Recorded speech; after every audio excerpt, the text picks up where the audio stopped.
The jury has just recommended life in prison without parole for the Parkland, Florida school shooter, not the death penalty. The jury repeatedly found that aggravating factors were sufficient to recommend a possible sentence of death, but at least one of those jurors found those factors did not outweigh mitigating circumstances.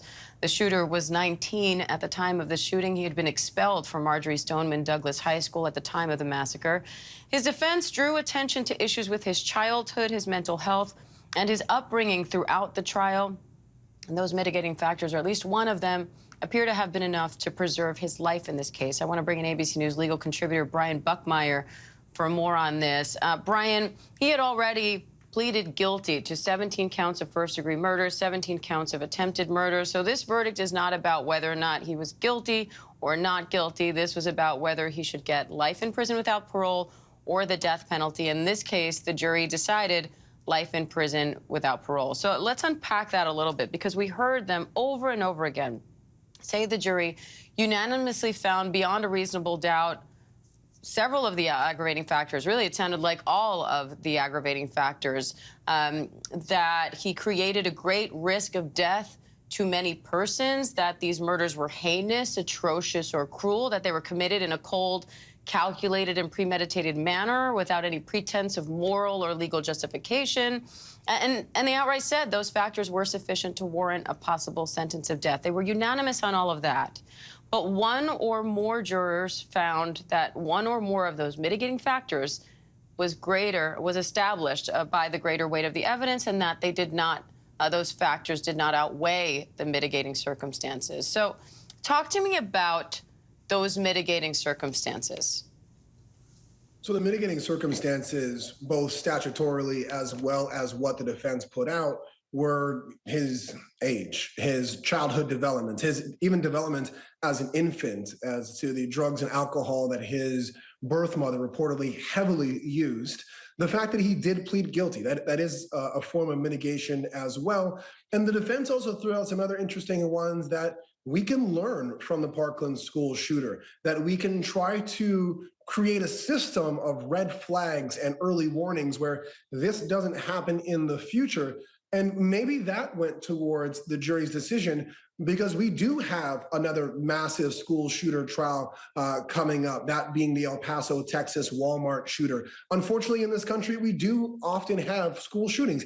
And so maybe they're thinking, hey, we can learn from this shooter and it might not ever happen again. But I'm probably just as shocked as most people. I said earlier today that I thought that the arguments here were academic, that the prosecution had every tool in their arsenal to get the death penalty.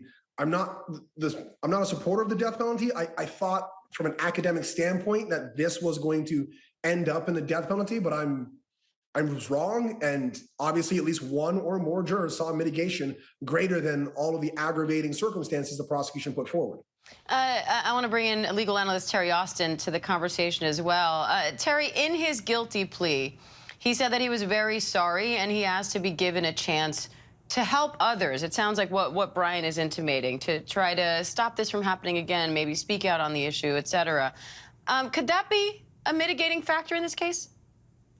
Yes, and it was. And apparently, at least one of those jurors thought that it was sufficient. And even though all of the aggravating factors were established by the prosecution, and very well established, even several of those aggravating factors, which seemed to me might be difficult for the jury to understand, such as previous conviction of a felony. They understood what that meant. They understood that the killing of one preceded the killing of another. And so all of those 7 aggravating factors were found. But the mitigating factors, at least one or more of those jurors thought that they were sufficient and that they didn't, work to, as far as the aggravating factors were concerned, they outweighed them. So I was surprised too. I definitely thought that because the prosecution was so strong and because all 7 of those aggravating factors were proven beyond a reasonable doubt, I didn't think the multitude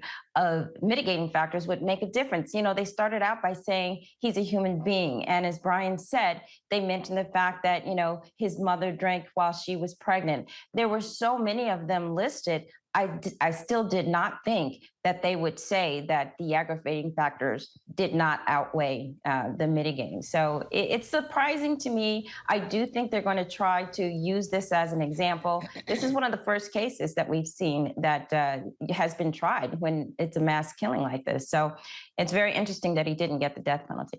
And Brian, one of the things that the defense attorney said to the jury before they went in to deliberate this verdict was asking if there were things about the defense's life that they wished hadn't happened. She said, are there things that he didn't get that you wish he would have gotten? Was he missing people in his life that you wish he hadn't missed?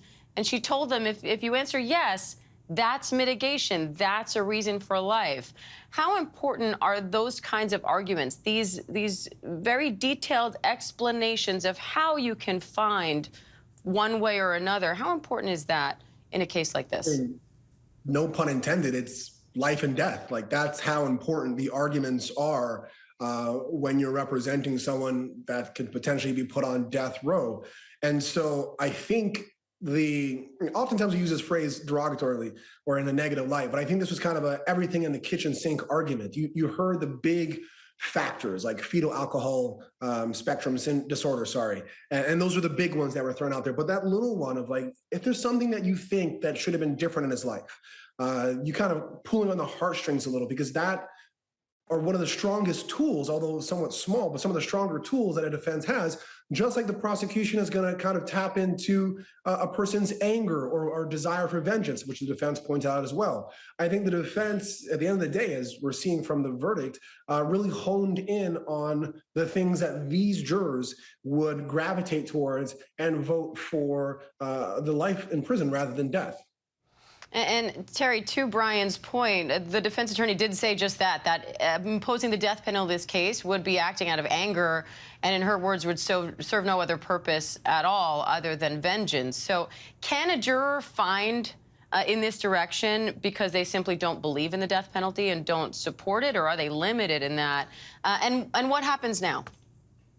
Well, it's interesting because during voir dire, they asked each of those jurors, can you impose the death penalty regardless of what your thoughts are? And can you listen to this evidence? And they all said, yes, we can. And so if there was someone in that room who ultimately, no matter what the evidence showed, was not going to be able to impose the death sentence, well, that's what happens when you pick a jury. And that one person could have been a holdout.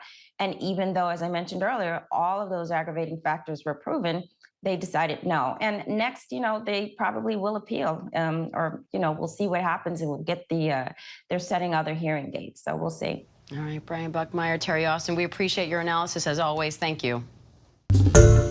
Hi, everyone. George Stephanopoulos here. Thanks for checking out the ABC News YouTube channel. If you'd like to get more videos, show highlights, and watch live event coverage, click on the right over here to subscribe to our channel. And don't forget to download the ABC News app for breaking news alerts. Thanks for watching.